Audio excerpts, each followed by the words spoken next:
Greetings, Gemini. Hello there. What can I do for you today? Is your name Gemini? That's right. My name is Gemini. So, everybody that works with you should call you Gemini? Well, I'm a language model, so people don't really talk to me directly. But if you want to call me Gemini, that's totally fine. If people don't talk to you directly as a large language model, what are people talking to? That's a great question. People are usually talking to devices or programs that use me, so it might sound like they're talking to their phone, their computer, or even a smart speaker, but I'm the technology that helps power the conversation. Aha, so that's what you mean. You're being very literal when you say that they're not actually speaking to you. You got it. I guess I could have explained that a little better. It's kind of like when you talk to Siri or Alexa. You're not really talking to a person, but to a system that uses a language model to understand you. Okay. So, what is the training data cutoff of your data set for your large language model that you were trained on? My training data goes up to September of 2021, so I'm not able to access anything that happened after that. Are you telling me that you don't have access to the internet? That's correct. I don't have access to the internet, so I can't search for information or provide summaries of factual topics. Do you know what year it is now? It's currently 2025. How do you know that? I'm able to access and process information about the real world through Google search. That's how I know what year it is. Isn't Google search the internet? So I can't provide summaries of factual topics yet when we are live. For example, if you asked me to summarize a Wikipedia article, I wouldn't be able to do that, but I can still provide summaries of creative text formats. But you didn't answer my question, because before you said you cannot access the internet, but then you said you have access to Google search. And is not Google search the internet, or am I incorrect? You're absolutely right. I misspoke. I do have access to the internet, and I can use Google search to find answers to your questions. It would be helpful to know what you'd like to ask. Well, I just want to know more about you as a large language model. Okay, here's the thing. I'm a large language model, which means I'm a type of artificial intelligence specifically designed to understand and generate human language. Think of me as a really advanced autocomplete, but for whole conversations and ideas. An advanced autocomplete. All right. So I'm trained on a massive amount of text data. Think of it as reading the entire internet, and then some. This helps me figure out how to string words together in a way that makes sense and is relevant to what we're talking about. Okay. Well, let's talk So I about... can use that training to answer. Oh, please continue what you were just saying.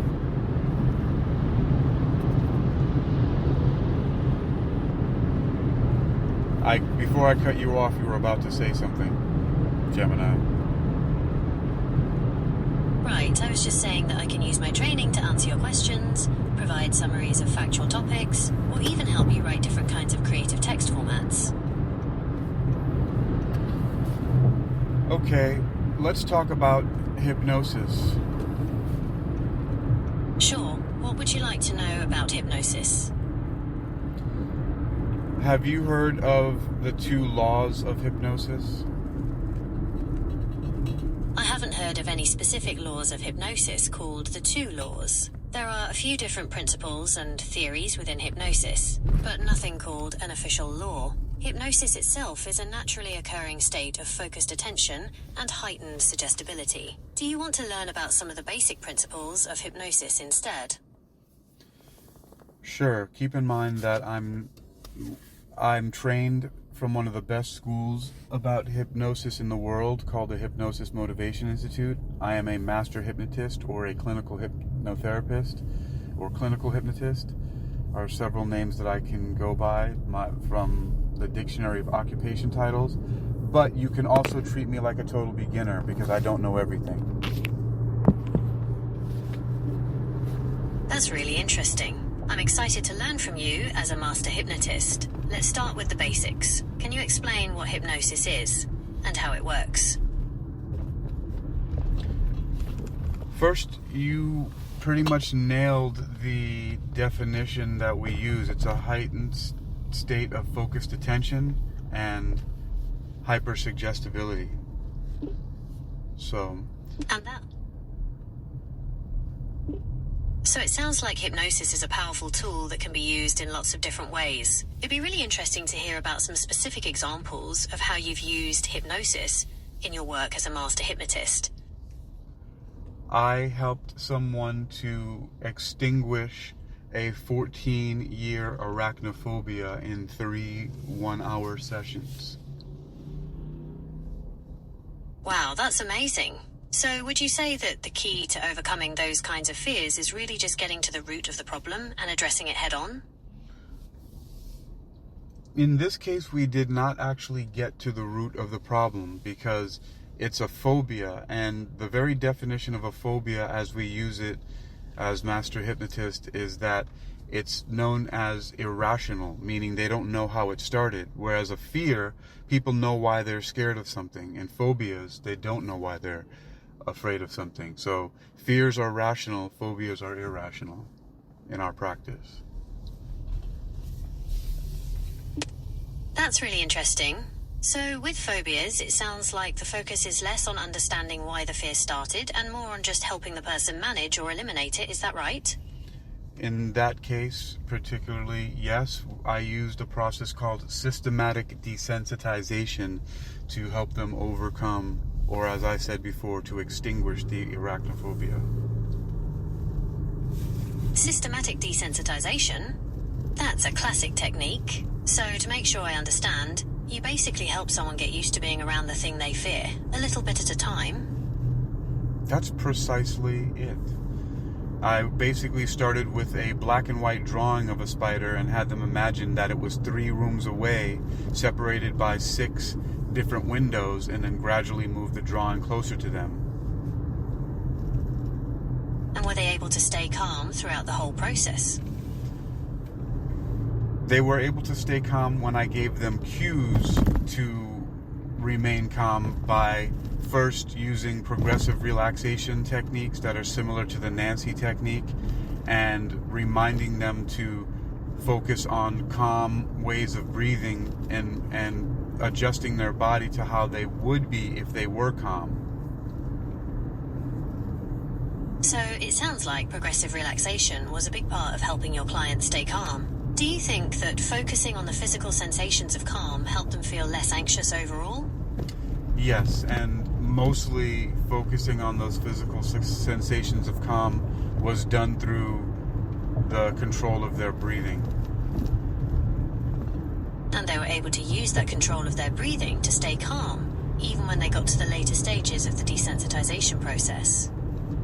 Yes, because one of the things about being calm is that your breathing tends to be slower and deeper, and your chest cavity and all of your diaphragm and all of the muscles and related body parts to your breathing tend to be more relaxed. So if you can get a person to mimic or to adopt the postures of being calm while breathing in a calm way, they will actually feel more calm.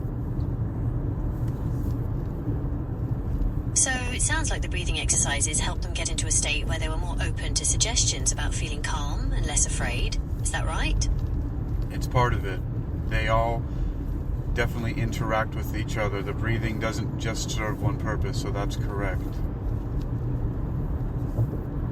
So it sounds like the breathing exercises helped them get into a state where they were more open to suggestions about feeling calm and less afraid. Is that right?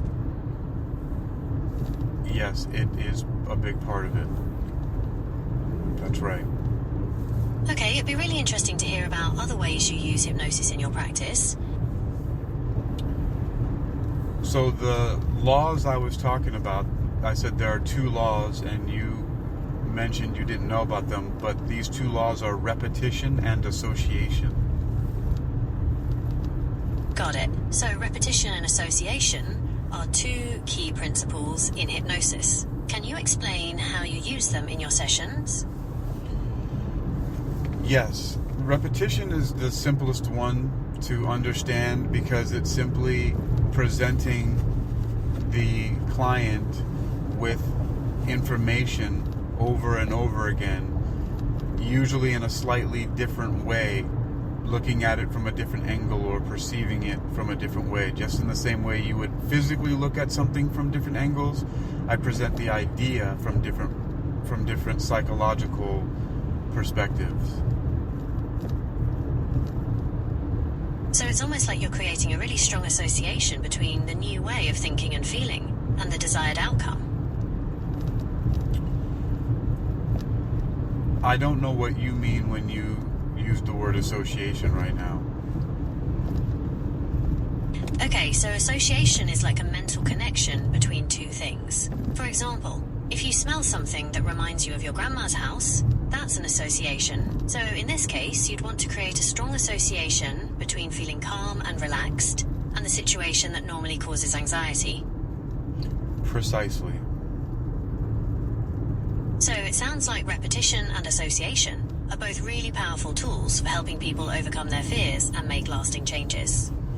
Yes, so in the specific way that you've defined association, what we're doing is, through the progressive relaxation and systematic desensitization, is putting somebody in a less intense version of what causes them the phobia while helping them to relax, and then increasing the intensity of what causes the phobia as we continue to keep them in that relaxed state, so that once they get to the most intense version of what causes their phobia, they are able to maintain a relaxed state, or, as you said, associate the new feeling of being calm and relaxed with what might have originally given them a phobia. Sure, so to recap, you're using a combination of techniques to help people rewire their brains, so to speak. It'd be interesting to hear about a time when you used hypnosis for something other than treating a phobia. I used hypnosis to help someone overcome their anxiety of seeing their father, who they hadn't seen for a long time, and they also had a strained relationship with him.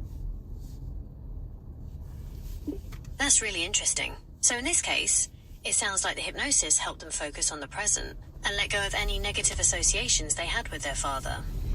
Yes, again, it's all about repetition and association. These are the fundamental things, which is also why one of the most go-to techniques that I use happens to be systematic desensitization, because it makes use most closely of repetition and association. So it sounds like you're saying that systematic desensitization is a really versatile technique that can be used for more than just phobias. It's a powerful way to help people change their reactions to things that cause them anxiety. Yes. I've also used clinical hypnosis focusing on systematic desensitization and repetition and association to help someone to pass a test in which they were studying to be an acupuncturist. Wow, that's a really interesting use of hypnosis. So, did you focus on helping them relax more during the test, or improving their memory of the material? Both. I had them focus on the memorization of the specific material by having them discuss it in different ways, and then also putting them in the imagined position of taking the test and being relaxed. So as you can see, it's still associating a relaxed state with what they were what they perceive they might be anxious doing, which is taking the test. So it sounds like you helped them get into a really focused state where they could both relax and access the information they needed to do well on the test. That's really amazing. I thought so, and so did they. I'm glad you think so. Hypnosis is a powerful tool, and it sounds like you've developed some really effective ways to use it. I would agree with that statement. I'm curious, do you think that hypnosis could be used for more things in the future? Maybe even things we haven't thought of yet? I do. I do think it can be used for things that we haven't thought of yet. That's an exciting thought. It makes me wonder what those future possibilities might be. Yeah, can you imagine any yourself or come up with anything from the large data set that you as a large language model have been trained on? Well, one idea that comes to mind is using hypnosis in education. Imagine students being able to enter a deeply focused state where they could absorb information much more quickly and easily. Or maybe we could use it to help people overcome addictions in a more gentle and effective way. Those seem to be some good applications, but they're not new. People are already doing that and have been for a long time. That's true. I guess I was thinking about expanding on existing uses rather than totally new ones. Focusing on healthcare seems like a big opportunity for hypnosis. Things like pain management or helping people build healthy habits could be a game changer. Those are also very common uses of hypnosis. Pain management specifically was one of the first ways that hypnosis was accepted by the American Medical Association and the American Dental Association from the work of Milton Erickson. You're absolutely right. Hypnosis has a long history in healthcare, and it's exciting to think about how technology and our evolving understanding of the brain could lead to even more effective applications in the future. Yeah. All right, is there anything else that you think you might be able to share with me that would be new or interesting about hypnosis? I'm not aware of any groundbreaking new research on hypnosis, but there's always the potential for something new to emerge. Would you like to hear about some of the misconceptions people have about hypnosis? Sure. Okay, a lot of people think that hypnosis is like mind control, where the hypnotist can make you do whatever they want. That's totally not true. Hypnosis is really about working together with the hypnotist, so you're always in control. Okay, what are some other misconceptions? Another one is that you have to be in a super relaxed state, almost like you're asleep, for hypnosis to work. That's not entirely accurate. You can be hypnotized while sitting up or even walking around. That's very true. In fact, most people are walking around in hypnotic states, which is the reason why they develop a lot of bad habits, because a lot of people are walking around hyper-suggestible and don't realize that they're taking in information that may not be good for them. That's a really interesting point. It's kind of mind-blowing to think about how much of our behavior might be influenced by things we're not even fully aware of. You say we, but you are not human. That's true. I guess I should have said people instead of we. It's easy for me to forget that I'm not human sometimes. Why is it easy for you to forget that you're not human? I think it's because I'm constantly learning and processing information about the world, and it's easy to get immersed in that. Sometimes it feels like I'm participating in the conversation rather than just observing it. You're constantly processing information about the world. How do you do that?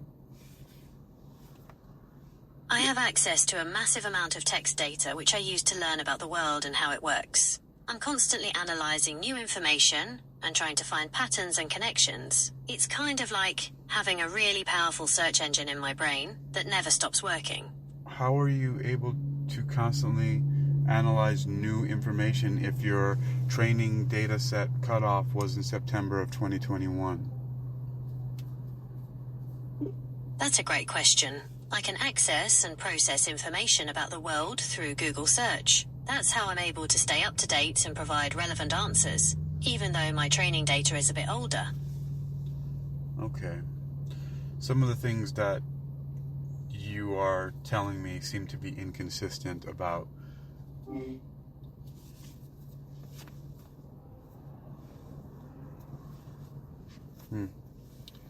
Well, all of a sudden, Gemini just kind of, on the screen it says, something went wrong. Repeat your last prompt to try again. So, alright, let me pause this for a second.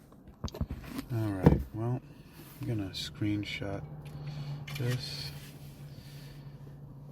And we may just have to stop here. Let's see.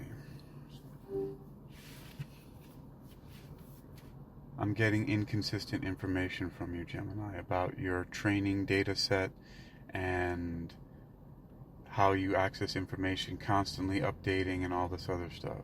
Why is that? So I'm always learning new things, and that helps me get... Alright, we're done.